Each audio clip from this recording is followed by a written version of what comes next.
Assalamualaikum warahmatullahi wabarakatuh. Teman-teman, di video kali ini kita akan belajar tentang nilai mutlak. Nah, nilai mutlak itu disimbolkan dengan dua garis tegak, ya.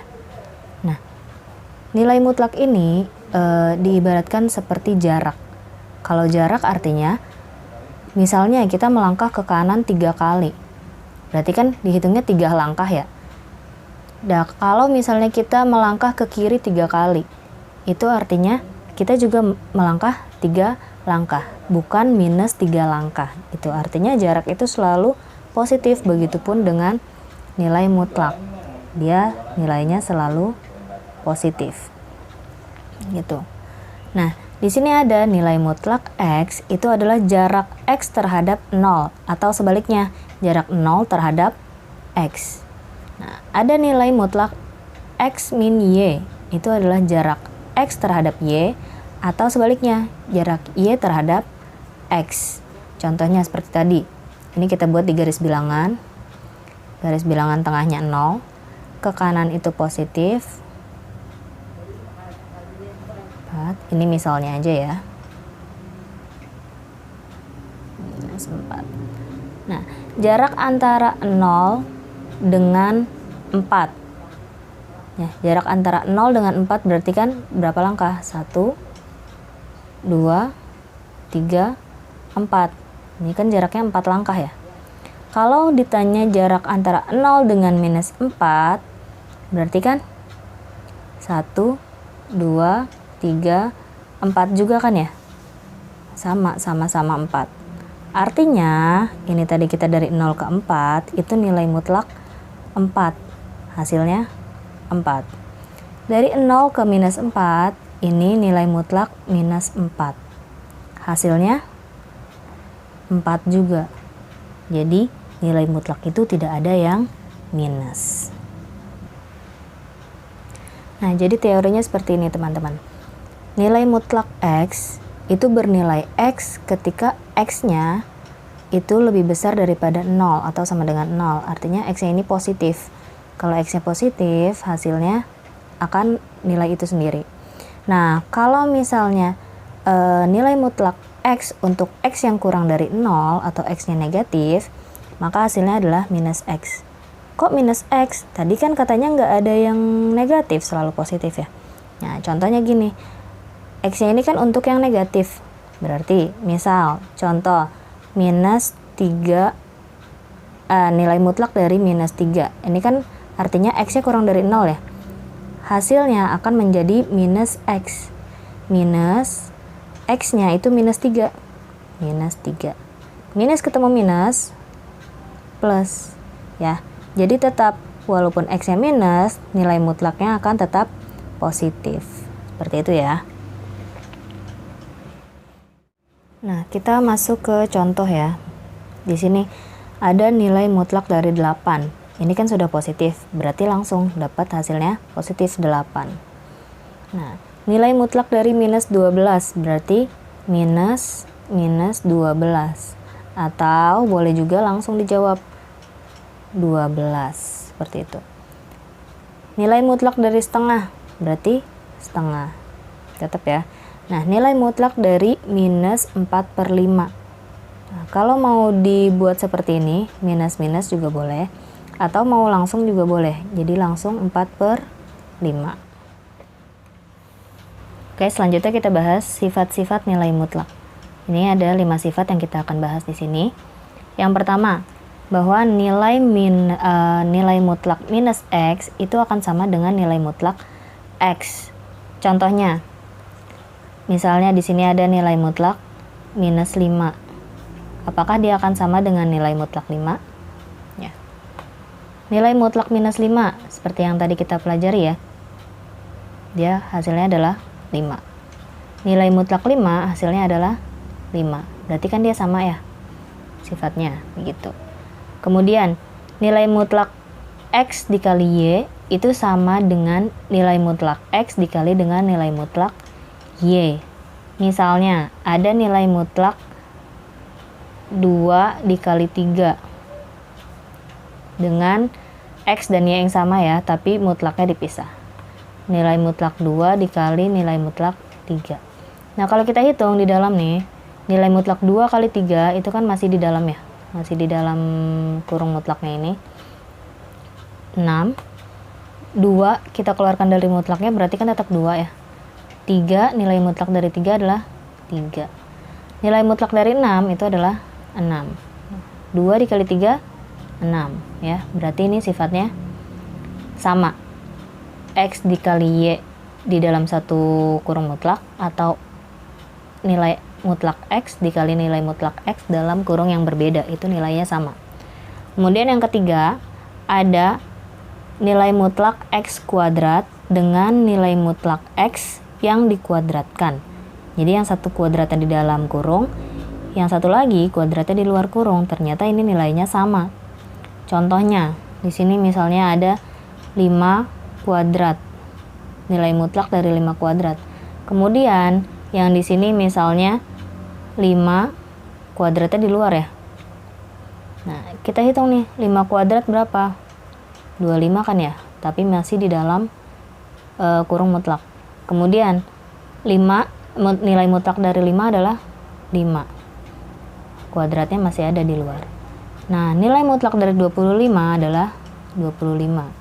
Kemudian 5 pangkat 2 adalah 25. Berarti ini sama gitu.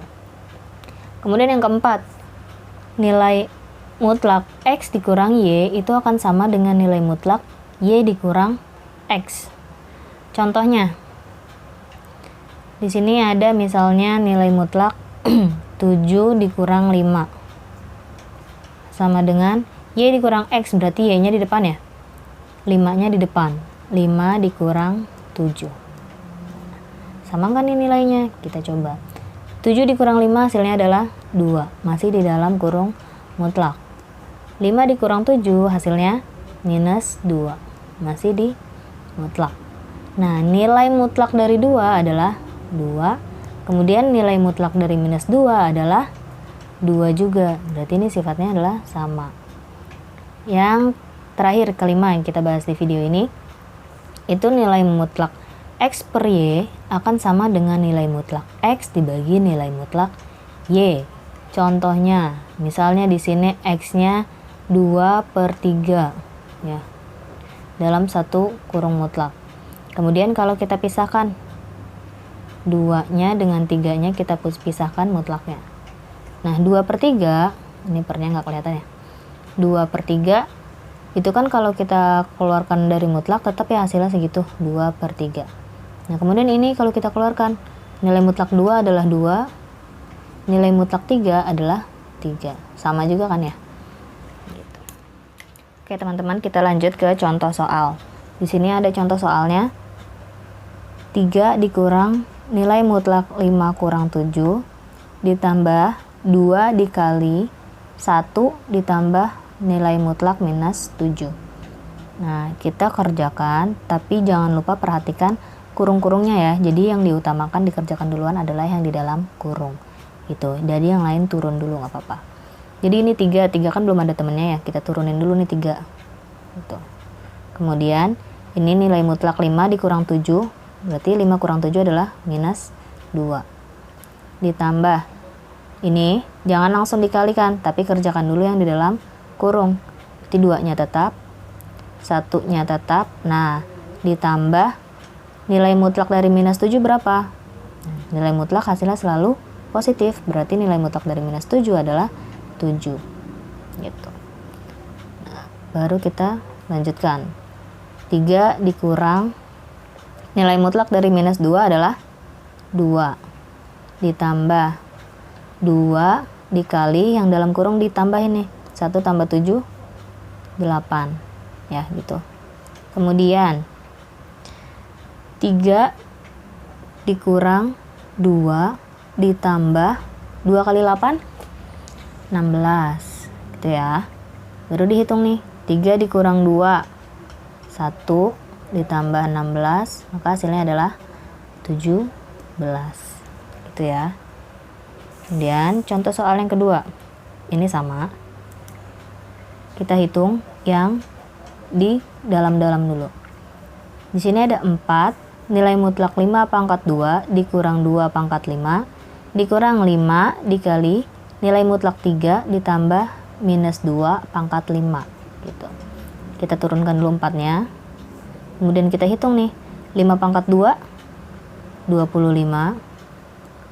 2 pangkat 5 itu bukan 2 dikali 5 ya, tapi 2-nya ini deh, coretannya di mana ya?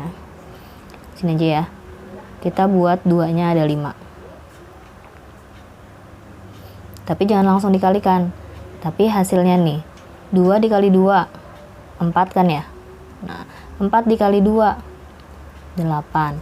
8 dikali 2, 16. 16 dikali 2, 32.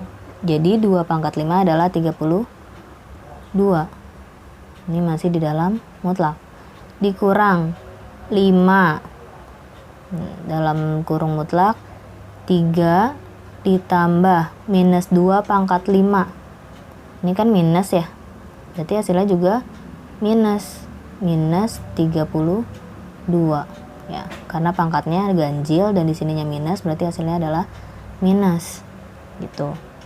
Kemudian kita turunkan 4, 25 dikurang 32, hasilnya adalah minus 7 dikurang 5 dalam kurung mutlak 3 ditambah nilai mutlak, oh ini bukan mutlak ya, ini langsung ya, plus dikali minus hasilnya minus, berarti 3 minus 32 gitu. Masih di dalam nilai mutlak. Kemudian kita keluarkan. Nah, nilai mutlak dari minus 7 adalah 7. Kita ganti dengan tanda kurung biasa ya, artinya dia sudah bukan mutlak lagi. Ini 5, 3 dikurang 32, hasilnya adalah 29. Minus 29, maaf. Minus 29. Masih di dalam mutlak ya. Kemudian 4 kali 7 hasilnya 28. Dikurang 5 dikali nilai mutlak dari minus 29 adalah 29. Baru kita hitung lagi. 28 dikurang 5 kali 29 itu hasilnya adalah 145. Nah, 28 dikurang 145 hasilnya adalah minus 117. Nah, di sini hasilnya minus karena ya bukan melenceng dari konsep awal kita nilai mutlak itu tidak pernah minus, dia selalu positif. Tapi karena ini operasinya bukan hanya nilai mutlak saja, sudah bergabung dengan operasi hitung biasa gitu. Nah, kalau misalkan tadi dari mutlak-mutlaknya itu kan tetap ya, kita pakai konsep awalnya nilai mutlak itu selalu positif. Ini juga selalu positif kan. Seperti itu ya teman-teman.